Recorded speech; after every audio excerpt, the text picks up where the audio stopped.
शांत रस की यहाँ पे आपको परिभाषा लिखते हुए एक उदाहरण देना है। तो चलिए देखते हैं इसके आंसर को। तो शांत रस वह काव्य रचना है, यानी कि ऐसी कविता की रचना है, जो कविताएं होती है उनको बोला जाता है काव्य रचना।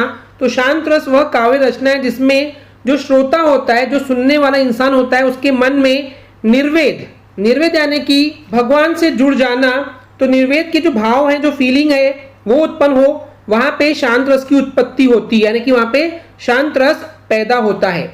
कुल मिलाकर के शांत रस ऐसी कविता है जहां पे जो श्रोता होता है, जो सुनने वाला इंसान होता है, उसके मन में ऐसा लगता है कि जैसे मैं भगवान से जुड़ रहा हूं, भगवान में लीन हो रहा है, ऐसी फीलिंग उसके अंदर, ऐसा भाव उसके अंदर उत्पन्न हो रहा है। इसका मतलब वहां पे शांत रस है।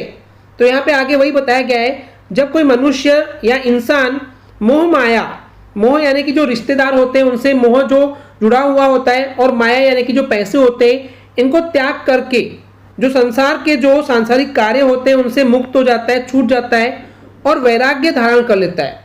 वैराग्य मतलब क्या होता है कि दुनिया के सुख और दुख से त्याग कर देना, यानी उनको छोड़ देना, तो उसको बोलते हैं वैराग्य, यानी कि उसको सुख और दुख से कोई फर्क नहीं पड़ता। तो वैराग्य धारण करके वो परमात्मा यानी कि भगवान के वास्तविक रूप का उनको ज्ञान हो जाता है। तो मनुष्य के मन को जो शांति मिलती है उसे शांत रस कहते हैं। क्योंकि आपने भी सुने होंगे, जब किसी इंसान का मन भगवान में लग जाता है तो बहुत शांत हो जाता है और उसको बहुत शांति मिलती है, तो उसी को बोला गया है शांत रस। अब चलिए बात करते हैं इसके एक एग्जाम्पल की। जब मैं था तब हरि नाही, अब हरि है मैं नाही, सब अंधियारा मिट गया, जब दीपक देखा माही। तो इस लाइनों का अगर मैं आपको अर्थ समझाऊं कि जब मैं था, मैं यानी क्या होता है, ये होता है अहंकार, घमंड, मैंने ऐसा किया, मैं हूं, मैं सब चीजें कर सकता हूं। तो ये मैं जो है वो घमंड है। जब तक ये मैं यानी कि अहम होगा, घमंड होगा, तब तक आपको हरि नहीं मिलेंगे, यानी कि भगवान नसीब नहीं होंगे। ओके, लेकिन जब आपके पास हरि है, भगवान मिल जाता है, तो मैं यानी कि आपका घमंड जो है वो खत्म हो जाता है।